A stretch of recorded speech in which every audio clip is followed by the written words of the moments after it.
Hello everybody, welcome back to the United Stand, and this is my case as to why Manchester United should be signing João Felix, whether that is on a loan with the look to buying him permanently after this 6-month loan, 18th month loan, however long it is, or signing him outright. Now I know there's a lot of complications for both of these options. The extraordinary fee that Atletico Madrid are going to want, over 100 million I think they're going to want. They invested a lot of money, so they're going to want to recoup some of that back, and the extortionate loan fee. But these are all things that we're going to cover. I'm going to kind of deep dive into statistics from this season, all games that he has played, and then a little bit about his style of play and how that might affect Manchester United and how he will benefit Manchester United should we sign him. So we'll go on into a little bit of the stats. So he's played 23 games so far this season.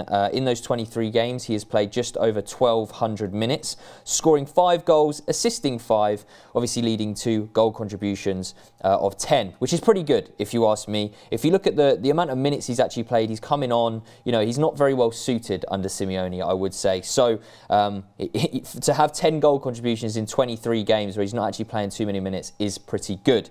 Now, XG is just over 5.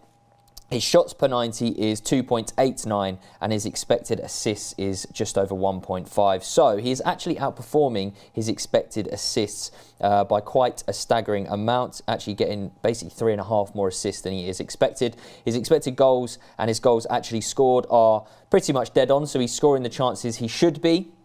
We can move on to his progressive runs per 90 of 2.11. Successful defensive actions per 90 of 4, just over 4.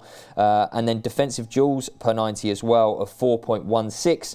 And out of those duels, he is winning over 57%. So staggering numbers, if you ask me. He's a very, very hard-working player, and is someone that I think would suit Erik ten Hag's style of play and system. We can go on to a few quotes here. Simeone on Felix first off. While he's here, I'll try to get the best out of João Felix for the club. Then we will see what's going to happen. And that is Jorge Mendes is still in contact with English clubs. We know that Manchester United aren't the only club that would be interested in signing him. So he's a hot prospect, young still as well. And this is another quote coming in from Fabrizio Romano. MUFC and Arsenal have held talks with an agent of João Felix. There will be fresh talks this week to find a solution for Felix. As I said, that is coming in from Fabrizio Romano. So is it positive? I don't know. Do I really think Manchester United are going to be able to sign him? I hope so. I really do hope so. He's a great player, and I'm looking forward to, you know, wherever he kind of goes, I look forward to seeing him play, hopefully in the Premier League for Manchester United. But we'll quickly get on into Felix's strengths, and personally I think his greatest strength for me in the system he is playing right now is his movement. He usually plays in a front 2. And by doing that, and this is I think why a lot of people don't say he is that typical number 9, because he usually plays alongside someone who will be that typical number 9. And João Felix is very much that link-up striker, someone that can drop in deep, link-up play, find awkward areas of the pitch to get in between, whether it's the centre-back and left-back, whether it's the number 6 and the centre-back. He just gets in all these awkward different areas of space and drags players all over the place, which then basically means they can't either track him, they're not sure whether to track him. If they do track him, it leaves space for wingers and other people to get in behind, all sorts of different things. And I think one thing I did touch on, he's definitely not that traditional centre forward, predominantly playing as the second striker. So far in his career anyway, you never know what's further down the line. He might end up being a winger. He might end up being that number 9 that Manchester United so desperately need. But he is that less of a penalty box type striker. Like I would say, I mean, Martial is more of a penalty box striker than João Felix for me. But again, he does resemble that link-up striker as well. But what you're going to get with João Felix is just pure link-up play. Someone that's going to be able to create chances out of nothing. We've seen his link up with Bruno Fernandes, although he did play in a different position for Portugal, out on the left, I think it was predominantly. So he shows he can be versatile when needed. He would probably be best to operate in a team that hasn't yet perfected their build-up play. Prime example, Manchester United. Basically, we're struggling to create a lot of high-value chances.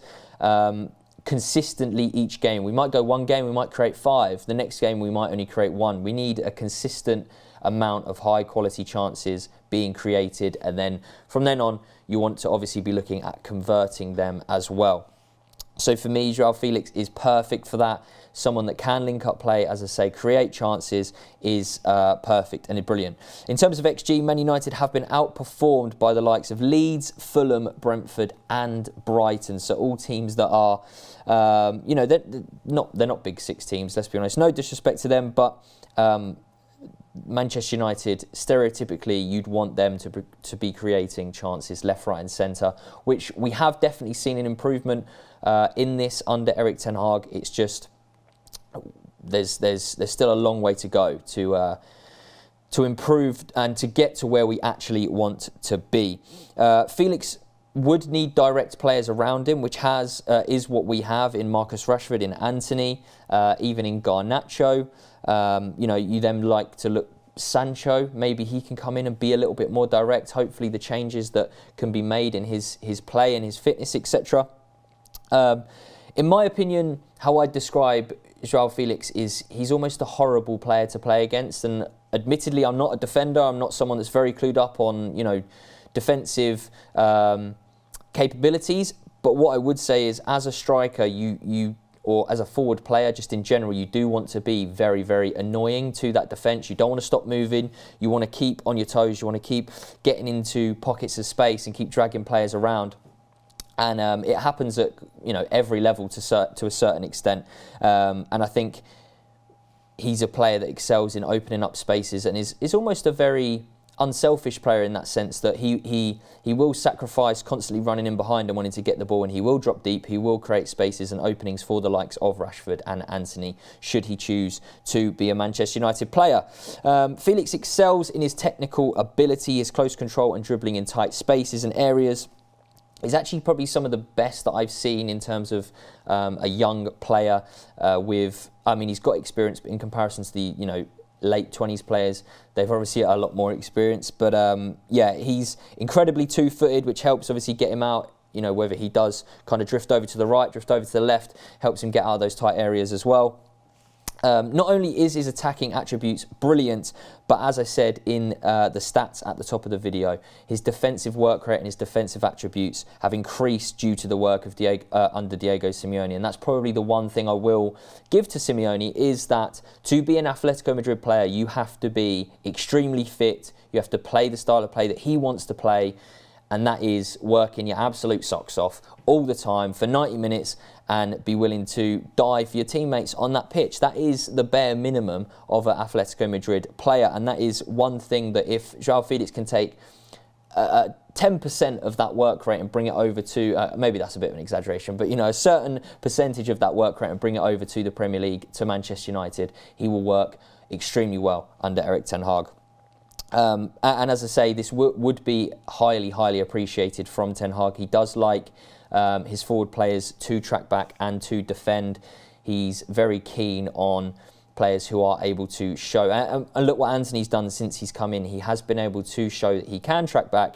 And, you know, it's not always necessarily you have to win every tackle, you have to win every duel. That's not really the essence of it. It is very much the intent to get back in, to help your teammates, and it's something that Joao Felix very much does.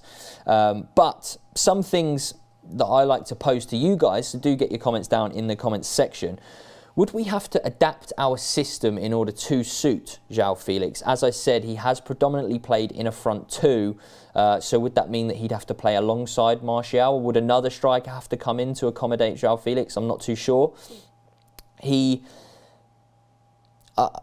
There's a few times where I have seen him play as that lone kind of striker, and he can't really, at this current moment in time, do as good as what Martial does in terms of holding up the ball. He very much likes to be given the freedom to not necessarily do whatever he wants, but almost, as I say, and as I have said it a couple of times now, go into these pockets of space, but still know that there is a number 9 up there. So what does that mean? Would that mean we'd have to go to more of a possible 4-4-2 formation, maybe a 4-2-4? I'm not quite sure. Obviously, there's a huge fee that I mentioned at the top of this video as well. If we were to sign him permanently, over 100 million that Atletico Madrid are looking at. That's obviously a staggering amount. I think they invested around 130 when they bought him from Benfica. They're going to want to get predominantly most of that back. I do think there is a possibility for some wiggle room. I'm not too sure. But there is longevity in the signing of João Felix. He is a very young player who you could, if you are going to spend a significant amount of money, upwards of 100 million, you know you're going to get his best years. You know you're going to get the prime of his career, and hopefully he's just going to excel and get better and better. Whoever does get him is going to get a sensational talent. Whether it's a Chelsea, whether it's a Liverpool, City, whoever, we can't really forget what Atletico Madrid signed from Benfica. The numbers that he was getting for Benfica, and I know it is a different league, there's different standards, but the numbers that he was putting up were extremely good. And I mean, to be fair, the numbers that he was putting up for Atletico Madrid in terms of over the past, I think it's 5 seasons, he's only not scored as much as his XG, I think maybe once. And that was, I think, when he was playing on the left or kind of out wide. And it might be in his first season, actually. So, I mean, he is going to be a very, very good player. I have no doubt in saying that. And there's one thing that I kind of want to bring into this, and the fact that, obviously, with Ronaldo leaving the club, we have obviously saved around 20 million, I think it is £20 million on the wages that Ronaldo is no longer going to be getting. Where is that money going, and why can't that cover this loan fee and the wages, that he will be asking for to come to Manchester United? Maybe it is Atletico Madrid that if they send him on loan, they do want they want to sell him at the end of it. They don't want to have him back. Whereas Manchester United maybe want a more, if he performs well, then we will buy him. I'm not quite sure, but there's a lot of things that I have covered, and there's a lot of things that I want you guys to have an input on as well. Would you guys sign João Felix? I think a lot of people are going to be saying yes. There is a lot of caveats to that. It's not black or white. It's very much not yes or no. There are a lot of things that come into this. But personally, with the signings that, we've missed out on Gakpo, right? And the signings that Manchester United seem to kind of, I don't know, bugger up, I guess is the word. This isn't one that you can kind of tread with lightly. You've got to go in there, you've got to express what you want, and if you get him, you get him. You don't faff around. If you don't, you don't. That's my take on it. He's going to be an extremely good player. He is already an extremely good player. He scored an incredible header against us.